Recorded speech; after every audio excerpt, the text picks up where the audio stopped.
OK, les gens commencent à rentrer, il est midi. Fait que nous, on va honorer les gens qui sont à l'heure et puis qui ont pu se libérer. Merci beaucoup d'être ici. On va vous faire une courte présentation aujourd'hui en faire un lien sur le rapport de la commission spéciale sur la santé des jeunes et c'est-à-dire sur les écrans et la santé des jeunes, la santé mentale des jeunes. Euh, Cet été, Jean-Pierre et moi, on a lu le rapport et puis on avait des choses qu'on a extirpées, qu'on voulait partager avec vous. Fait que merci d'être ici. Évidemment, souvent, on arrête à la question là, du vouvoiement et puis de l'interdiction des cellulaires, mais il y a quand même des choses qui sont un petit peu plus en profondeur, puis on voulait les partager avec vous. Alors, je vais commencer par me présenter. Je vais passer la parole à mon collègue Jean-Pierre par la suite. Je suis Marc-André Girard. Je suis directeur d'école au Centre de services de la Rivière-du-Nord, en prêt de service au ministère de l'Éducation depuis le mois d'octobre dernier pour être un des 2 conseillers au Récit national des gestionnaires scolaires. Donc, notre travail, c'est de vous aider dans le développement de votre compétence numérique. Et comme on disait tantôt avec la prof France Gravel qui nous fait l'honneur de sa présence, bien, notre mandat, c'est de faire des webinaires, des formations, mais c'est aussi d'aller à votre rencontre. Et puis, on se promène un petit peu partout à la rencontre des directions pour vous donner des formations et puis vous aider dans votre réflexion, puis encore une fois, au développement de votre compétence numérique. Jean-Pierre, je te passe la POC. Oui, Jean-Pierre Tremblay, deuxième conseiller au Récit national et gestionnaire scolaire. D'expérience, j'ai été 15 ans directeur d'école primaire, 5 ans directeur d'école secondaire et 3 ans à la formation générale des adultes. Donc, un peu comme Marc-André disait, notre mandat, c'est de soutenir nos gestionnaires dans leur développement de leurs compétences numériques, tourner en entour aussi les différents enjeux, dont aujourd'hui le temps d'écran chez nos jeunes. Puis, si jamais on a des gens qui se joignent à nous, qui sont dans le coin de la Côte-Nord, on a un projet de faire une virée dans la Côte-Nord. Donc, vous pourriez nous faire un petit coucou ou nous écrire pour qu'on puisse synchroniser certains de nos déplacements qui ont lieu au printemps. Alors, sur ça, Marc-André, je pourrais, dans le fond, présenter notre infolette. Dans le fond, le lien, on va les redonner aussi. Dans le fond, tous les liens qu'on va donner aujourd'hui vont être dans la discussion. Si jamais vous avez également certaines questions, vous pouvez les écrire dans la conversation et au fur et à mesure, moi, je vais les envoyer. Je vais également les donner à Marc-André. Donc, je vais faire la même chose pour l'infolette, pour ne pas prendre de temps pour l'infolette. Je vais mettre le lien là-dessus et de nos coordonnées également pour Donc, bref, embarquer vous dans le avez tout sujet. pour entrer en communication avec nous. Vous avez tout pour suivre nos activités qui sont évidemment dédiées à vous. Donc, voilà, on va commencer sans plus tarder. On sait que votre temps il est précieux. Alors, je vais prendre le contrôle de l'écran et on va y aller tout de suite avec une quand même assez courte présentation sur le rapport de la commission. Donc, comme vous savez très certainement, pour les curieux, en passant, je travaille avec Gamma qui fait des présentations absolument extraordinaires grâce à l'intelligence artificielle. Donc, ce que j'ai fait, c'est que j'ai lu le rapport, j'ai fait mon petit résumé qui concernait les directions que j'ai mis dans Gamma et qui a préparé cette présentation-là. Il a resté tout simplement à l'éditer par la suite là, pour le faire à notre goût. Donc, le 29 mai dernier, la commission spéciale sur les impacts des écrans et des réseaux sociaux sur la santé et le développement des jeunes, c'est un long terme, a été déposé en version définitive. Donc, on avait entendu parler du rapport préliminaire qui avait été fait, d'où la recommandation qui avait été faite au ministre de l'époque, Bernard Drinville, sur l'interdiction des écrans à l'école. Et ce rapport-là, en forme finale, a été remis le 29 mai dernier. Et si jamais ça vous intéresse de le consulter, bien, c'est 157 pages et 56 recommandations. Donc, si vous lisez tout ça, vous allez vous rendre compte qu'ils ont consulté énormément de personnes. Ils ont rencontré beaucoup de gens. Il y a eu aussi des chercheurs, des psychologues, bref, plusieurs professions qui se sont succédées, je dirais, à la barre, là, ça fait drôle à dire, mais qui ont fait des présentations de mémoire également. Puis d'ailleurs, plusieurs de ces présentations-là sont en ligne sur le site de la commission. Si jamais vous voulez aller plus loin, vous aussi. Nous, ce qu'on a fait, c'est que sur les 157 pages, on l'a lu avec la lorgnette, donc les lunettes d'une direction d'établissement, puis on a essayé de sortir ce qui colle le plus à notre profession puis au travail qu'on a à faire au quotidien.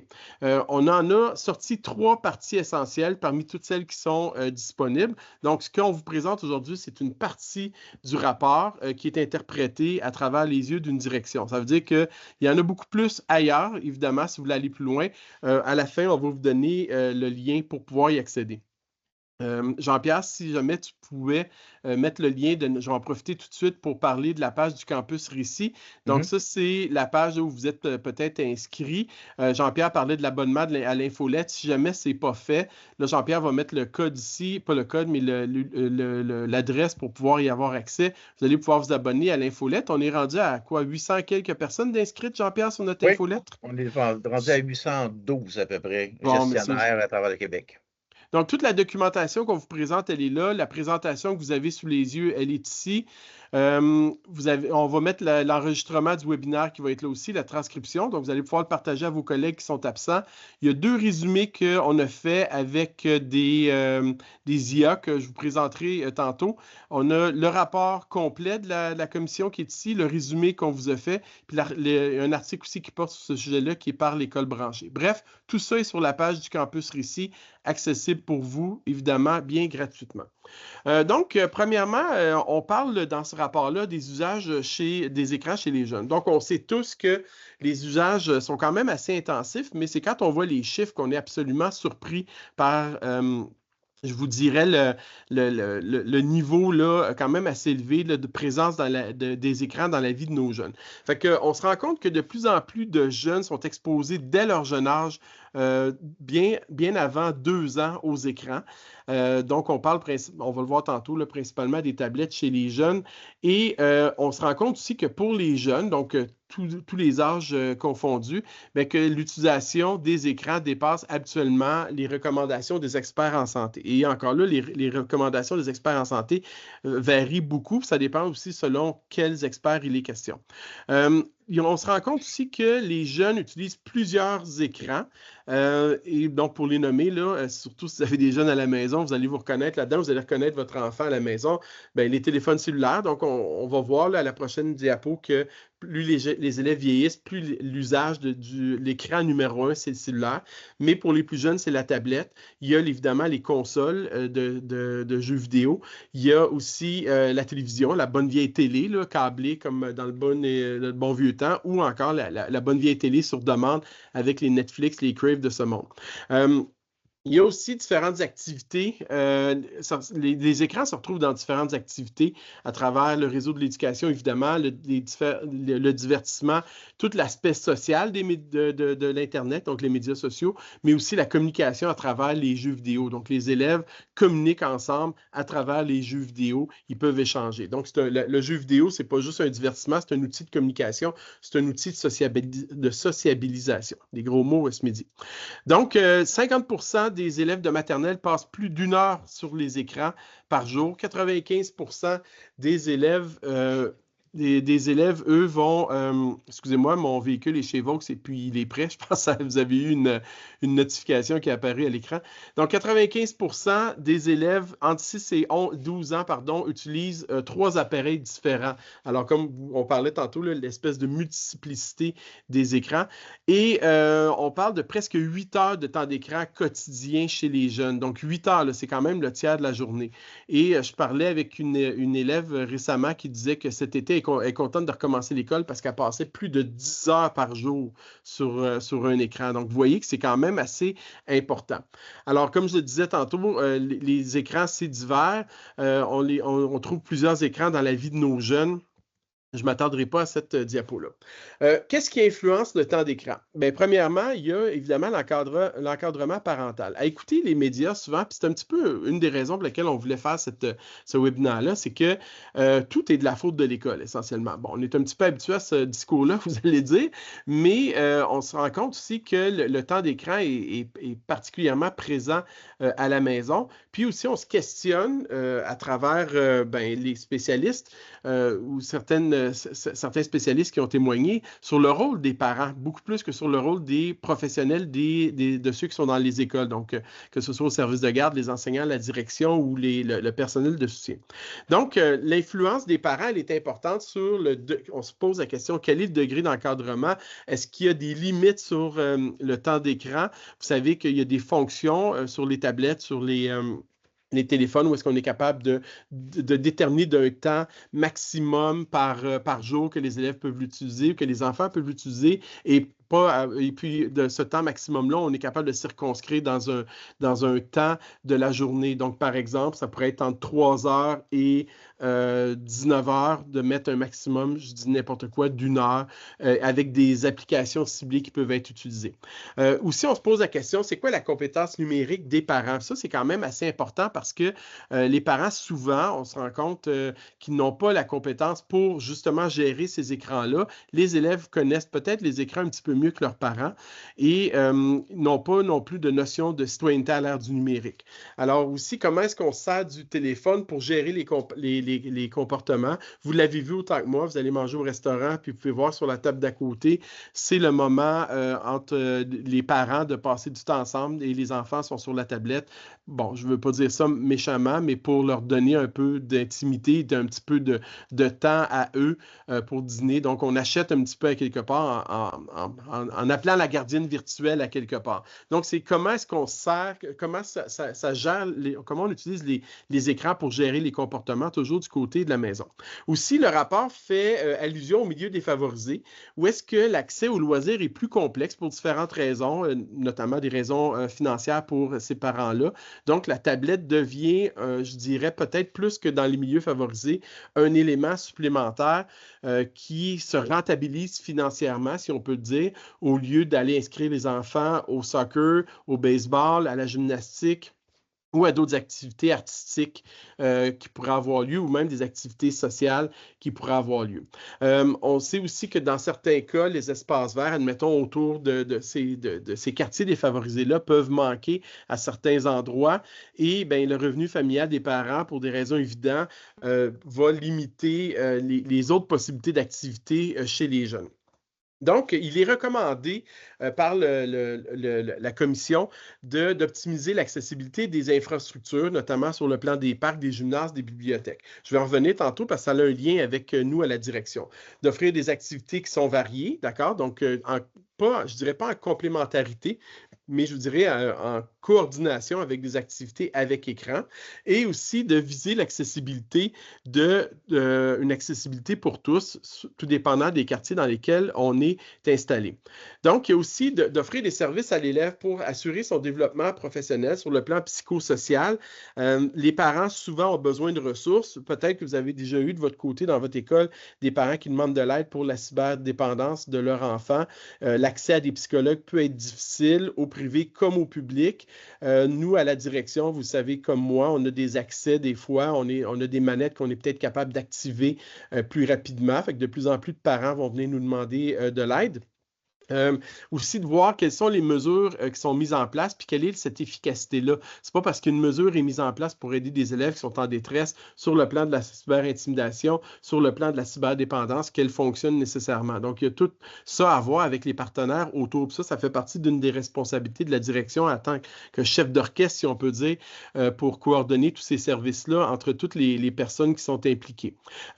Aussi, s'assurer d'offrir la formation aux membres du personnel sur le plan, pardon, je me suis accroché sur un bouton, sur le plan des interventions avec les écrans, et puis aussi de mettre l'intention pédagogique au centre. Il y a beaucoup de mythes qui circulent par rapport aux écrans.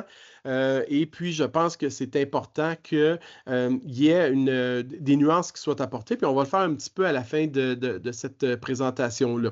Donc, former les intervenants sur une bonne utilisation, une utilisation pédagogique des écrans. Et cette utilisation-là, comme n'importe quel outil didactique ou n'importe quel outil pédagogique, doit être subordonné à l'intention pédagogique. Donc, pourquoi j'utilise un écran, pourquoi j'utilise un Chromebook, une tablette, l'intelligence artificielle et ainsi de suite. Et finalement, s'assurer aussi que la direction puisse faire une vigie de la recherche, qu'elle soit en mesure de la consulter puis de transférer les principales conclusions aux enseignants pour qu'ils puissent les mettre en pratique dès que possible dans les circonstances où on se questionne énormément sur le temps d'écran dans nos écoles et à l'extérieur de nos écoles. Donc, qu'est-ce que ça implique pour nous?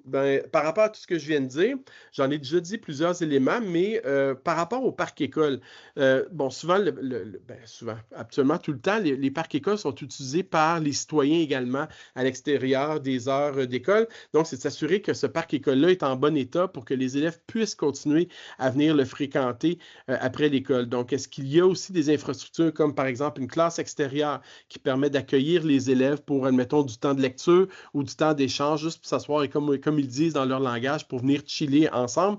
Est-ce que les balançoires sont bien fixés? Est-ce qu'il y a de la vitre dans la cour d'école?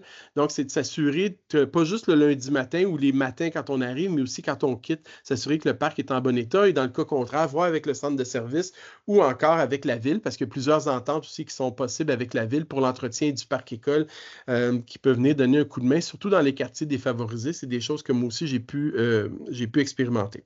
Il y a la question du prêt des locaux, le prêt de local aussi, où est-ce que la ville ou encore des organisations peuvent utiliser ou louer les locaux pour pouvoir permettre des cours de karaté, de soccer, des jeux à l'extérieur où les élèves peuvent revenir encore une fois. Puis ils reviennent en plus dans leur école. Fait qu'habituellement, ils sont quand même assez fiers de revenir dans leur école pour pouvoir avoir accès à leurs locaux hors des heures d'école pour faire leur activité préférée. Donc, c'est de s'assurer qu'on est capable d'avoir des partenariats avec ces organismes-là qui sont à meilleur prix pour pouvoir faire en sorte, évidemment, que ces prix-là soient accessibles pour les élèves. C'est sûr certain que si nous, on prête les locaux, mais que l'offre de service est quand même assez chère, mais je pense qu'il faut avoir des discussions avec le prestataire de service pour qu'on puisse s'assurer que nos élèves aient un accès qui est le moins cher possible, si même possible, gratuitement.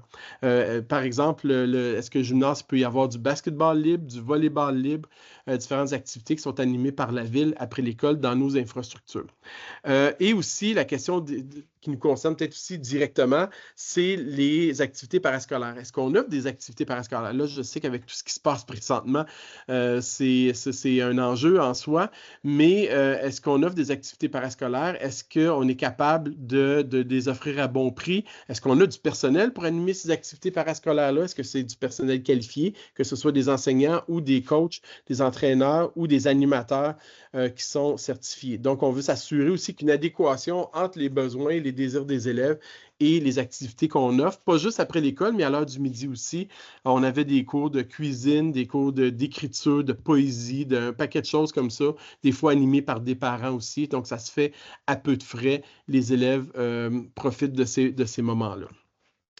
On poursuit la deuxième section du rapport qui nous concerne les écrans à l'école. Bien évidemment, il y a 2 recommandations qui sont incontournables. Puis, il n'y a absolument rien de nouveau là-dedans, mais qui tardent des fois à s'appliquer dans nos écoles.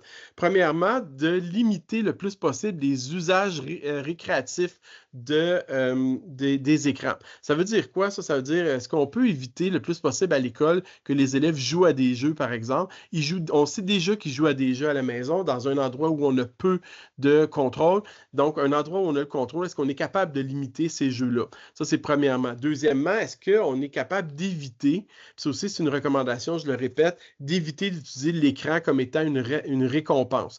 C'est une recommandation de la commission, puis aussi, ce n'est pas la première fois qu'on entend que malheureusement, dans nos écoles, on utilise les écrans comme si vous faites une bonne période, on va sortir les Chromebooks pour jouer, puis, ou encore pour telle autre activité. Fait qu'on essaie d'éviter cette situation-là, du moins, c'est ce qui est recommandé, autant par des personnes du milieu que des chercheurs ou même, dans ce cas-ci, la commission.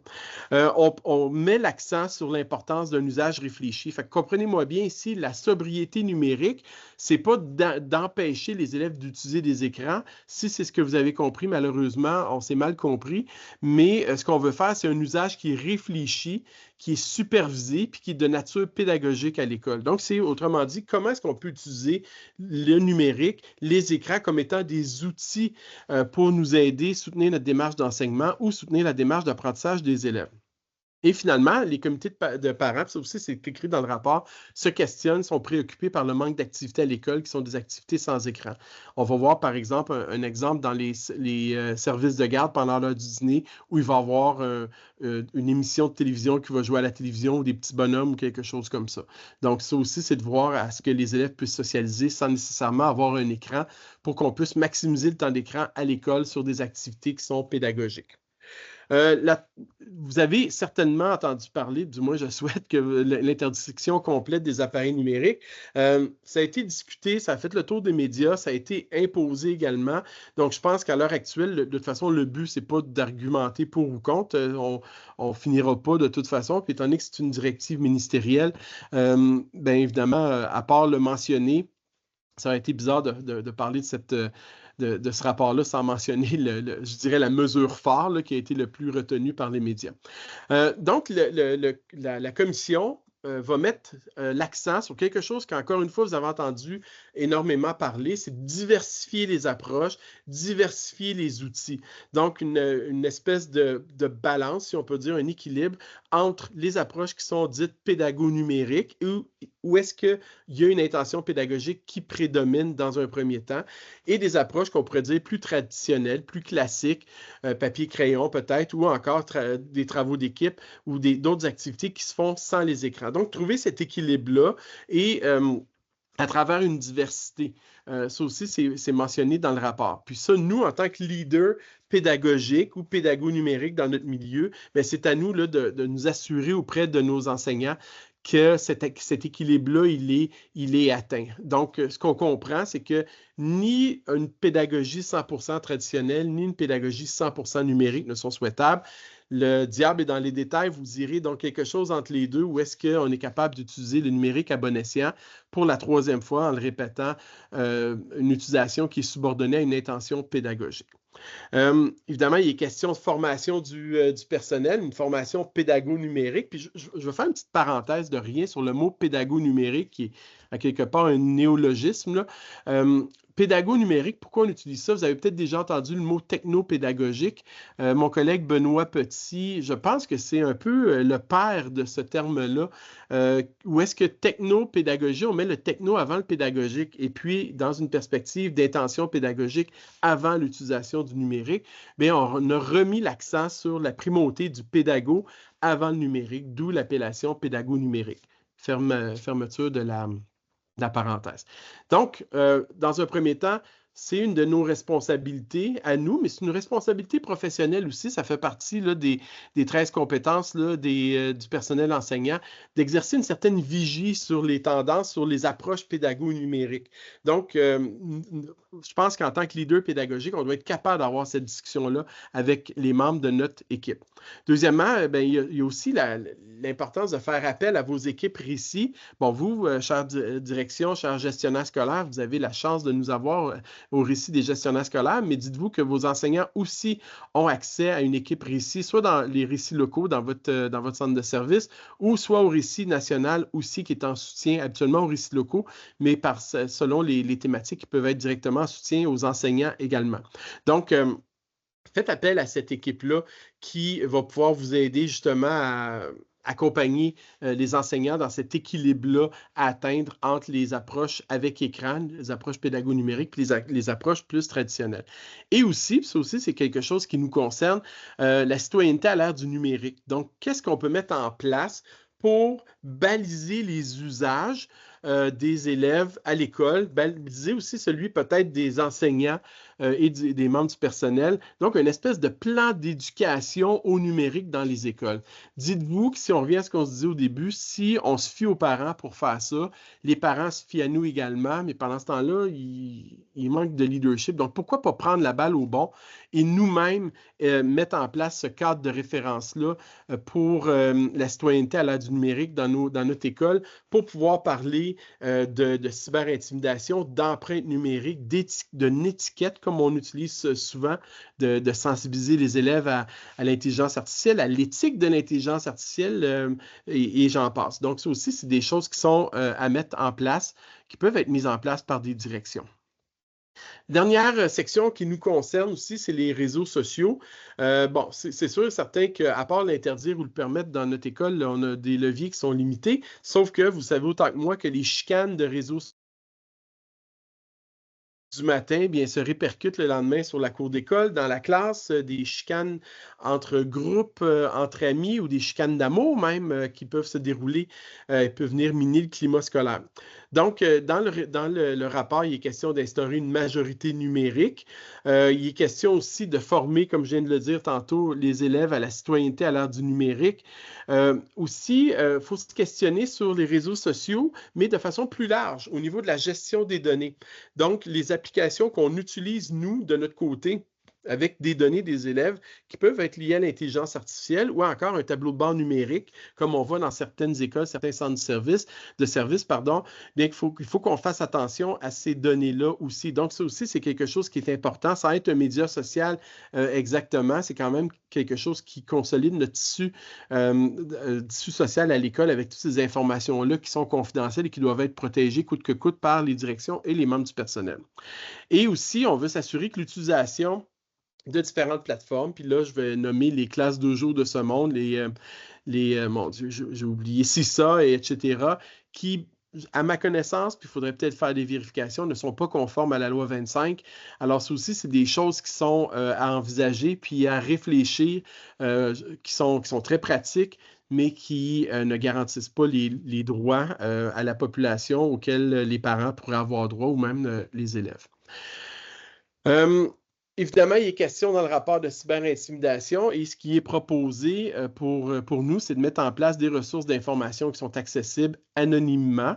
Donc, il y a plusieurs écoles qui vont offrir des codes QR à certains endroits, tout dépendant si vous êtes primaire, secondaire. Là, maintenant, les élèves n'ont plus vraiment le droit d'avoir leur appareil, mais sur le site web du collège, à différents endroits, pas du collège, mais de l'école, excusez-moi, donc, aussi de faire cette évaluation-là qu'on fait à chaque année du plan de lutte contre la violence et l'intimidation, mais aussi des mesures qui sont mises en place pour pouvoir aider les élèves dans ces circonstances-là, en collaboration peut-être avec le psychologue scolaire, l'infirmière scolaire, etc., les policiers, bien sûr. Donc, une collaboration qui s'installe entre les parents, peut-être l'OPP, les policiers et les membres du personnel, bien évidemment.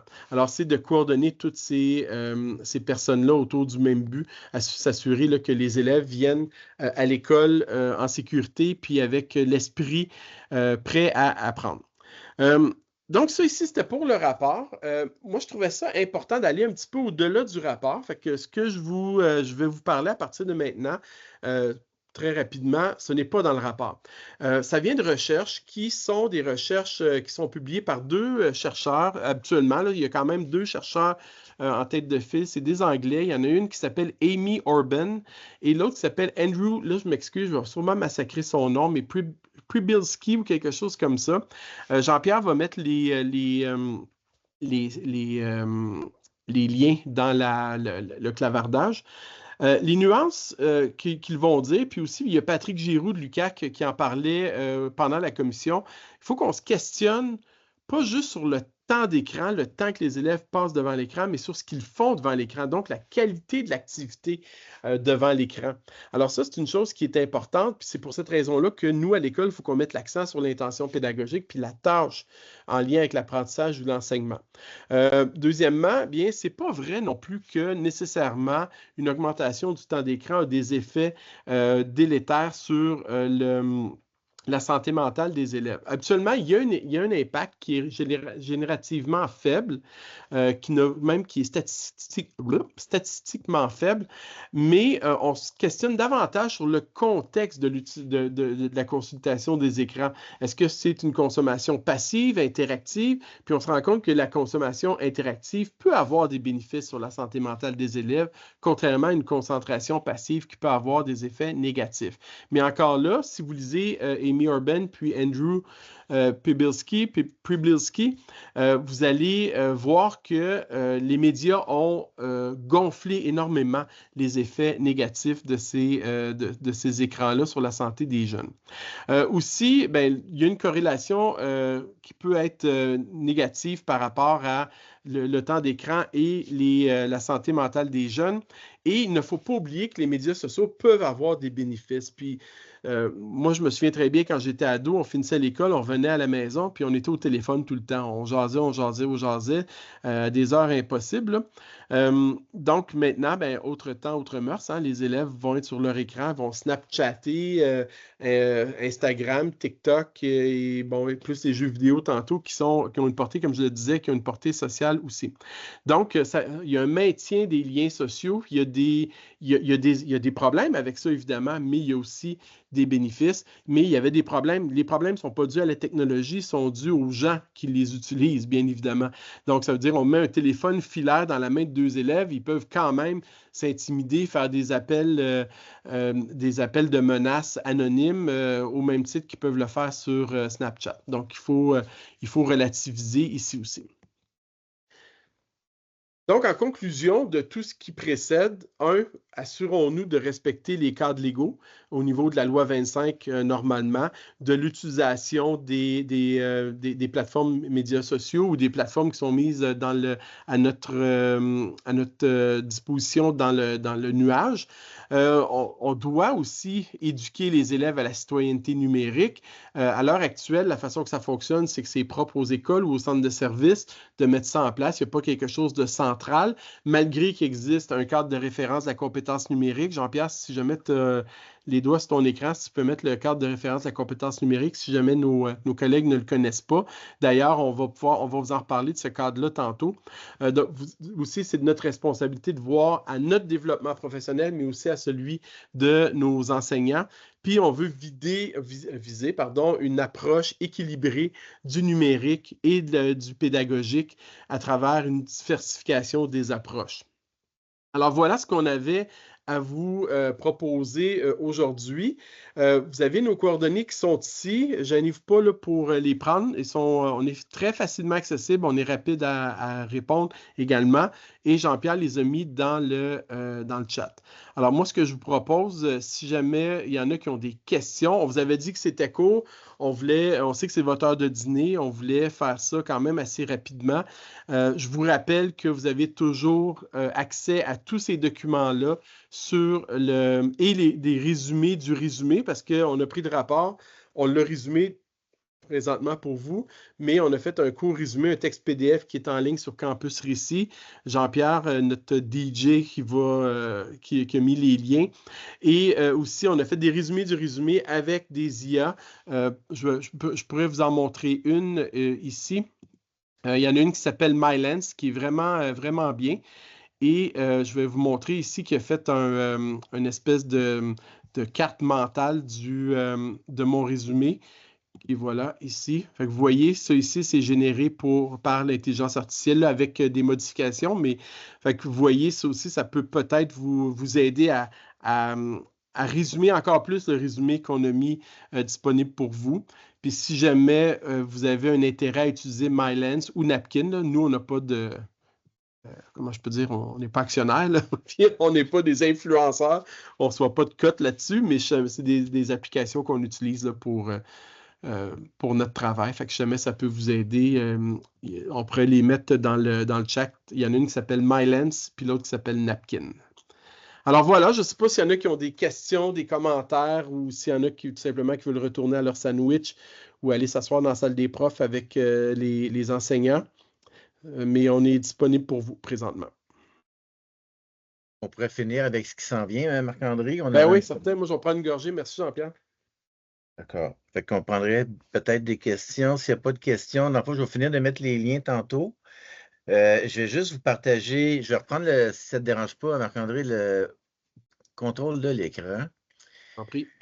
Et, attendez une seconde, je vais partir la lecture de ça ici. Fait que dans le fond, ce qui s'en vient au récit, on a plusieurs choses. Attendez une minute, on partage l'écran. OK, ici. OK, ah. Fait que dans le fond, qu'est-ce qui s'en vient? Vous devriez voir pas ça. Fait que ça, dans le fond, c'est MyLens. Mais je mettrai le lien tantôt, comme je disais. Je le fais, là. C'est à mon tour d'être le DJ. OK, parfait. Bon, fait que là, vous devriez voir la présentation. Donc, ce qui s'en vient au Service national des gestionnaires scolaires, bien, le 3 octobre, on a un webinaire sur la culture de données. Tantôt, Marc-André parlait des différents médias sociaux, mais dans le fond, tout ce qui est technologique, on a de plus en plus la culture de données dans les écoles. On se rappelle, il y a quelques années, le ministère nous est arrivé avec la gestion axée sur les résultats. Fait qu'on a l'occasion de recevoir des universitaires pour nous parler un peu de la culture de données, comment on peut la développer dans son milieu. Puis nous, à la suite de ce webinaire-là, ben, notre intention aussi, c'est d'un peu de creuser qu'est-ce qui se fait dans les différents milieux. Donc, exemple, comme son centre de services scolaires des draveurs font de belles choses. Fait que c'est de faire le tour et d'offrir une offre de service en lien à comment maintenir et développer la culture de données dans nos équipes.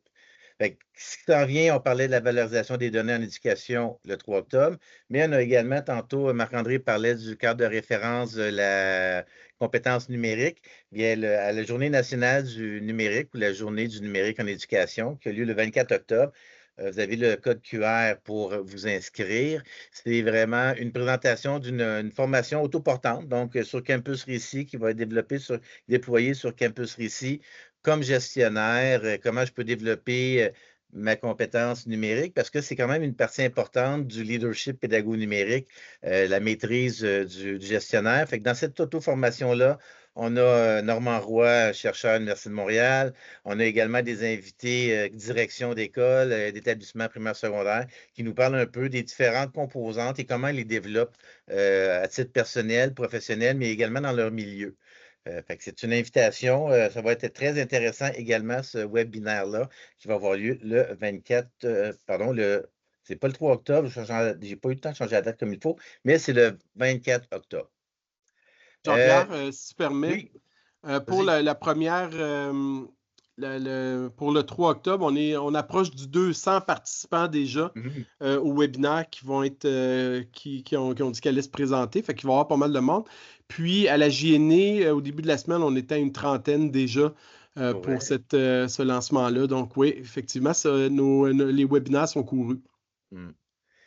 On vous laisse également le lien. On l'a mis au début, le lien, le code QR pour l'infolette. Donc, comme disait Marc-André, puis il y a des gens qui sont inscrits au courant de la rencontre. On est rendu pas loin de 820. Donc, c'est bon signe. On continue, on envoie nos primeurs. Hein. Fait que vous allez voir souvent, on a une page Facebook, on a un lien, on a une page également sur LinkedIn. Puis, ben, ce qu'on fait, c'est tous ceux qui s'inscrivent à l'infolette ont la primeur des différentes choses. Et il y a beaucoup plus d'informations dans notre infolette que dans les médias sociaux. On vous demanderait, dans le fond, ça, c'est nos coordonnées qu'on revoit, mais on vous demanderait également de prendre quelques moments, ça prend 30 secondes, clic, photo du code QR, juste une espèce d'évaluation. Tu sais, c'est notre formulaire d'évaluation de formation, mais c'est plus une rétroaction sur est-ce qu'il y a des choses que qu'on a dites qui vous intéressent, est-ce qu'il y a des commentaires sur la façon de faire, parce que notre souci, c'est toujours de bien s'adapter à nos gestionnaires qui sont un peu partout au Québec. On essaie des webinaires sur l'heure du dîner parce qu'on se dit peut-être que c'est un moment intéressant de midi à 1 heure, 1 heure et demie.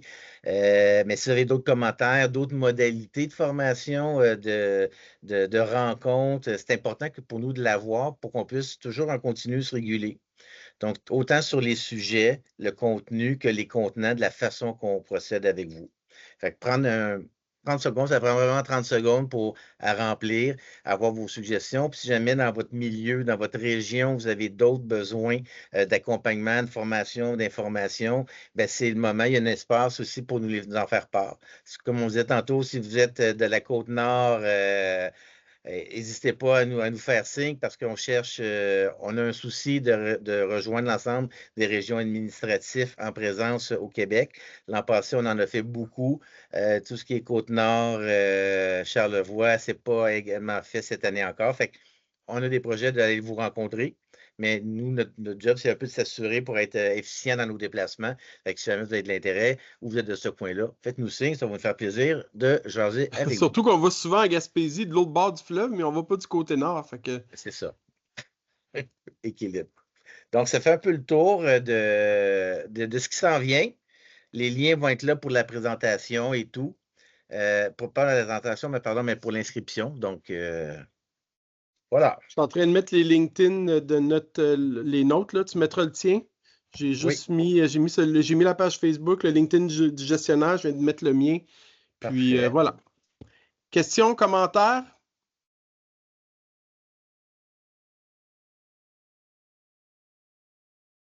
Je dirais, je Prévost. résumerais, super intéressant. Un peu trop rapide, là, honnêtement, Ouais. là, il y a beaucoup d'informations. Puis là, on essaie de prendre des notes en même temps. Donc, mais ça vaut la peine si on est capable d'avoir la présentation. Là, j'essaie de me connecter pour justement prendre le temps de s'approprier, puis de retravailler ça avec notre équipe aussi. Je pense que c'est très riche ce que vous avez présenté en si peu de temps. Donc, merci infiniment. Effectivement, on a été vite. On veut maximiser votre temps à la direction. Mhm. Mais évidemment, tout est disponible. Donc, l'enregistrement va être placé cet après-midi là, sur Campus Récit au lien qui est disponible. Je pense qu'on l'a mis au début, si ma mémoire est bonne, Jean-Pierre. Oui, oui. Puis on va le refaire. On va remettre les liens directement dans le clavardage. Vous pourrez avoir les informations. Puis, dans le fond, tu sais, peut-être en complément d'information pour Sabine, on va mettre également dans le clavardage notre prochaine. On essaie d'instaurer ça des midis, on est disponible, on jase entre nous. Donc, de mettre la date, parce que je ne l'ai pas par cœur, dans la conversation. Fait que, tu sais, ça pourrait être notre premier dîner, on jase. Mettre notre sandwich, puis comment, tu sais, s'il y a des choses à revoir du rapport, on en jase ensemble. Si tu as des questions suite à la présentation, ben, on pourra en parler aussi. Fait que c'est une invitation à toi, puis dans le fond, aux autres aussi qui sont ici présents. Un petit retour, parce qu'on aime ça. On sait qu'un webinaire, c'est un moment, c'est une photo figée dans l'instant, mais après ça, il peut dire, il peut avoir des réactions, des commentaires, des questionnements suite à ça. Fait qu'on se dit, ben, si en étant disponible à l'occasion les midis ou dans la semaine, puis c'est annoncé d'avance, ben, ça permet aux gens de revenir puis poser certaines questions puis d'éclaircir certaines choses des derniers webinaires qu'on a eu l'occasion de faire. Je les mettrai Je vais me tantôt. reconnecter, c'est sûr. Cool. Excellent. Mais en tout cas, on vous remercie de votre présence. On vous remercie d'avoir pris un petit peu de temps. Et puis, on demeure disponible, comme on vous disait tantôt. Vous avez nos coordonnées. Alors, ça va nous faire plaisir d'interagir avec vous. Merci beaucoup. Bonne fin de semaine. Bonne fin de semaine. Merci Bonne beaucoup. fin de semaine. Au revoir. À la semaine prochaine, messieurs. Oui, on se parle la semaine Bonne prochaine, fin de France. semaine. Merci. Prochaine. Bye, merci, Mme Lauzon. Au revoir. Bye bye.